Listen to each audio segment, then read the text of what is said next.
How does it feel? What was that moment like for you, going into the situation, going into the game? It was honestly so surreal. It was a dream come true too, to have a game winner. I've always wanted to play for Penn State, and to do it at this age especially, it wasn't expected. Just had to take advantage of my opportunity. When the other kicker missed in overtime, I kind of just knew that it was up to me and that I was gonna make the most of my opportunity. I got so confident in myself that I was just ready to prepare for the celebration. Yeah. So I kind of just did it off instinct. Yeah. So he tried to ice you. He called a timeout right before the kick. How did you feel about that? Was there any nervousness in your heart at all? No, I kind of thought that coach could do what he wants. I mean, it's not going to affect my kick. So yeah, I felt good about it. What's going on, everybody? Aeneas Hawkins here in the Family Clothesline. If you have not found your way here, make sure to stop in. You can find Family Clothesline at 352 East College Ave, of course, State College, PA 16801. Make sure to stop in if you haven't yet. If you're gonna go online, you can find Family Clothesline at www.pennstateclothes.com. Visit us in the heart of Lion Country. We have extended hours here at the Family Clothesline on home football weekends, or you can find us 24/7 at www.pennstateclothes.com. Hello, Penn State. How you doing? This is the Lions Den here at Family Clothesline. We are here with number 94, Mr. Ryan Ice Cold Barker. How you doing, boss? I'm doing good. How are you doing? Good, man. I'm good. So we're here with the redshirt sophomore? Redshirt freshman. Redshirt freshman. Phenom here, who hit the game winner at USC. How does it feel? What was that moment like for you, going into the situation, going into the game, this being your first time starting, correct? Yeah, second time starting. Second game. How did it feel for you going into that and, having a moment like that? Yeah, I mean, it was honestly so surreal. I mean, it was a dream come true too, to have a game winner. I've always wanted to play for Penn State, and to do it at this age especially, it wasn't expected. So just had to take advantage of my opportunity. I'm really proud of myself for the way I contributed. Yeah. So what did it look like for you in terms of your preparation, going into this week?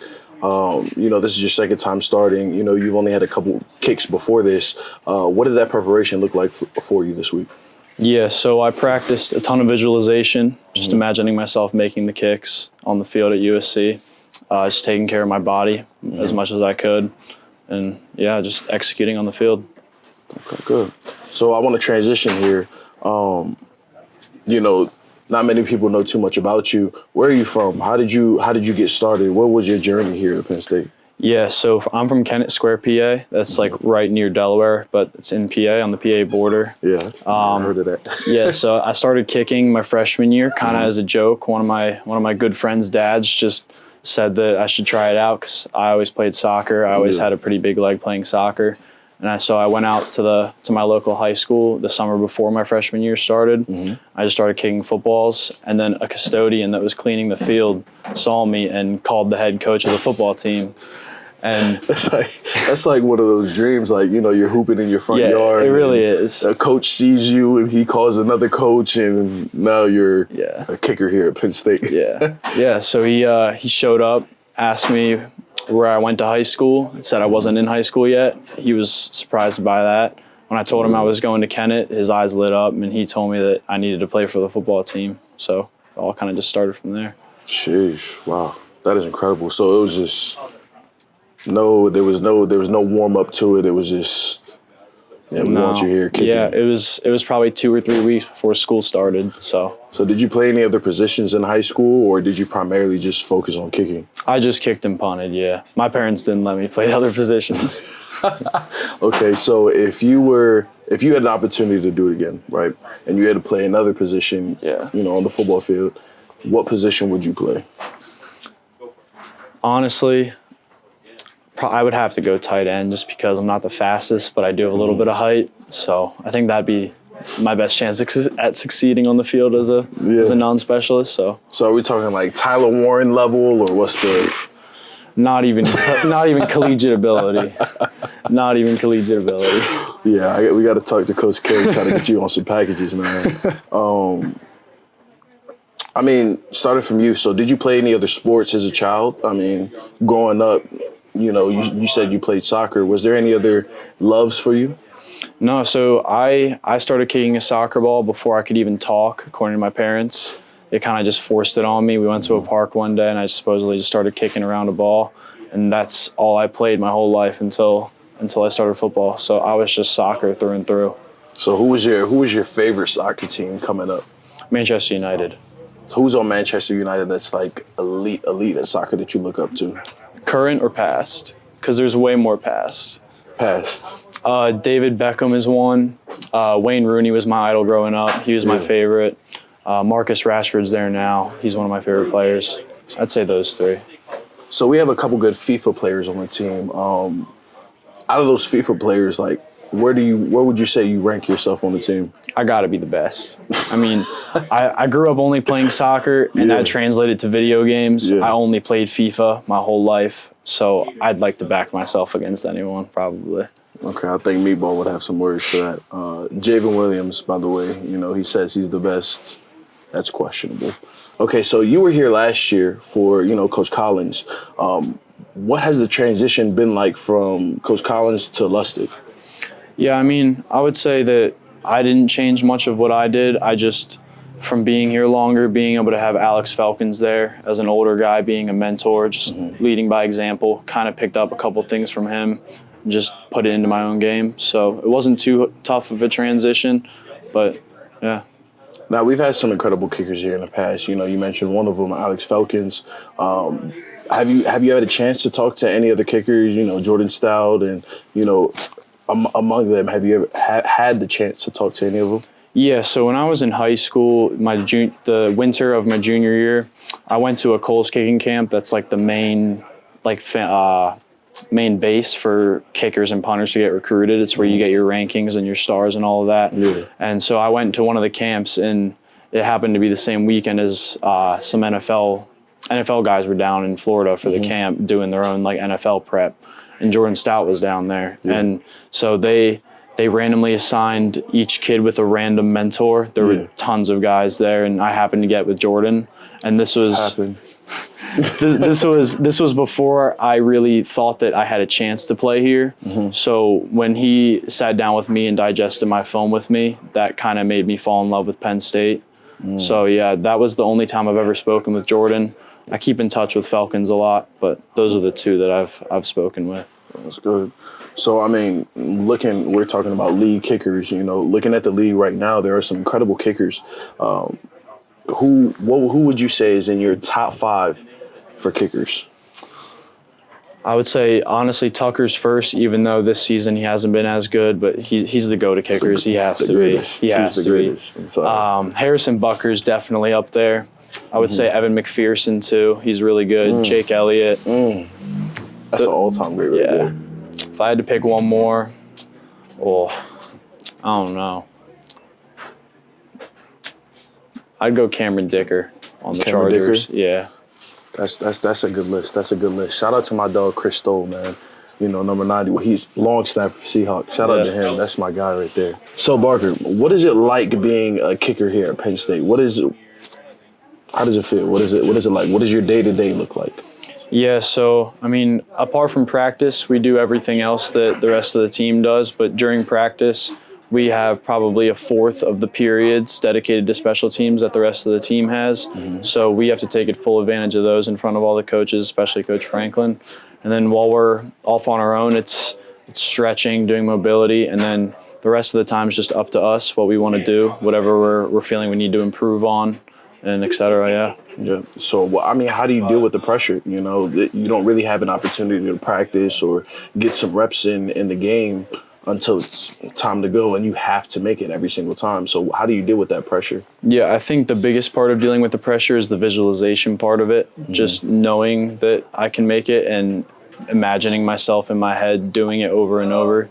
That's a big part of it. And then just practicing breathing techniques if I ever need that extra bit of security. But yeah, I mean, the rest of it's just trusting your technique, just knowing that you can do it, believing in yourself, and the rest of it takes care of itself. I mean, right now you're 6 for 6. You're 100%. You're Michael Jordan in the playoffs, and I mean, you guys know how that goes. He's 6 for 6. What would that look like for you? if you were to miss a kick, that happens to everybody. What would that recovery look like for you? What would that mental state be for you? How would you handle that? Yeah. So, I mean, obviously, misses are inevitable. Nobody's perfect. So the best way to just deal with it is just put it behind you. Memory like a goldfish. Just forget about it. And, yeah, I mean, just take the kicks one by one and just focus on the task at hand and not what's ahead of you and what's behind you. That's good. So who did you learn from, coming from high school, who did you learn from the most? You didn't really get a chance to speak to a lot of kickers just because you were just starting to get into the game. So who did you learn from the most? Like, who do you attribute your base to? Yeah, so within the Coles kicking, there's regional coaches. So I had a coach that worked for Coles kicking. His name was Eddie Mish. He helped me a lot, especially right in the beginning when I started to get like the real technique down and stuff, kind of transitioning from like the soccer style. And yeah, I worked with him throughout my entire high school career. I would drive up to Lehigh every other weekend in the off season to train with him. And yeah, he helped me a lot with where I am today. So I mean, you're kind of near Delaware. We know a couple players from Delaware. Yeah. What does the competition look like in Delaware? You know what I mean? From with the southern part of PA to Delaware, what does that look like?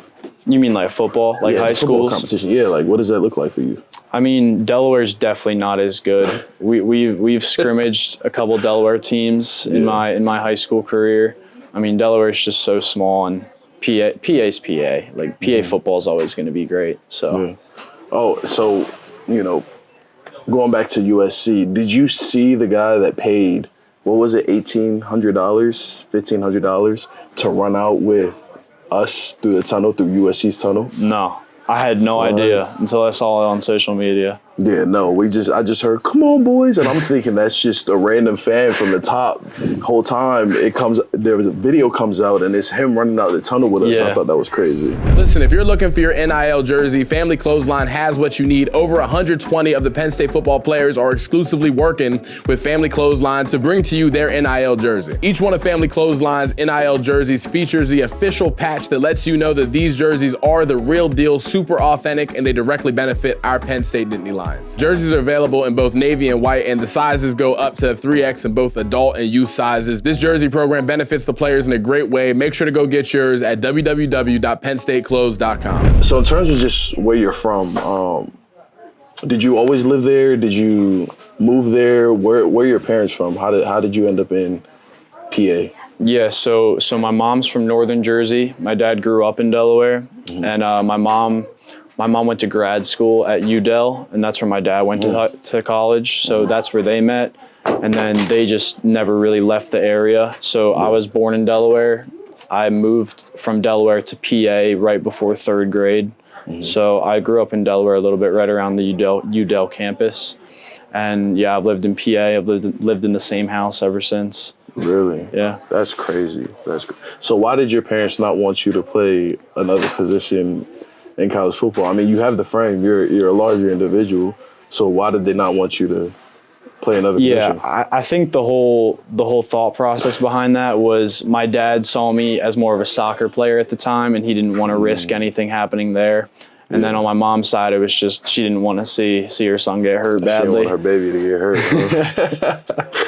I mean, you had all these soccer aspirations. You've played soccer for so long. What made you choose football over soccer? Yeah, so one, I just throughout high school, I always loved soccer more than football. And then there became a time around like right before my senior year where I kind of just took off in terms of football, and I just got really good really fast. And it was right around the recruiting season, the summer right before my senior year. So right when that sort of happened, it all kind of just was put in pieces by pieces, and I just had to make a decision. I became better at football than soccer at a certain point. So, yeah. I love the look. Every kicker has their own personalized look. what made you go for the stash, no beard, with the what is it called, the mullet? Yeah. Yes. What made you go with the stash, no beard, and the mullet? Yeah, so at the start of training camp, Coach Lustig made a deal with all the specialists that we had to grow mustaches throughout the entire month. Yeah. And when the month ended, I just didn't want to shave it, and I just kind of stuck with it because it was something new. I'd never had a mustache before. Just kind of growing on me more and more. It's not going to grow out. It's kind of unfortunate with the genetics there, but yeah. So what type of new energy has Lustig brought to the building, that wasn't necessarily there before, or is just different from what we've had in previous years? Yeah, I think Lustig just is a really big believer in the specialists as a group. He instills confidence in us a lot, and that makes me feel really good going out to kick every day.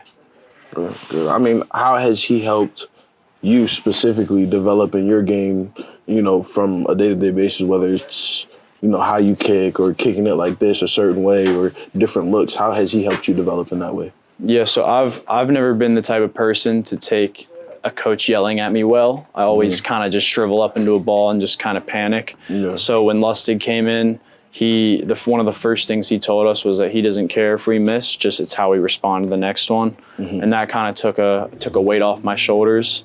Just was able to relax more and just have some fun out there. Good, yeah.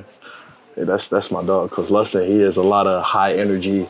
Great guy, but most conversations you have with him will probably end with him yelling or screaming something positive. It's always positive, but it's always screaming something. Yeah. I love Lustig, though. He's a good guy. Okay, so what does your process look like on a week-to-week basis in terms of film? Like, what are you watching? What are you looking for? What are you watching? What are your keys?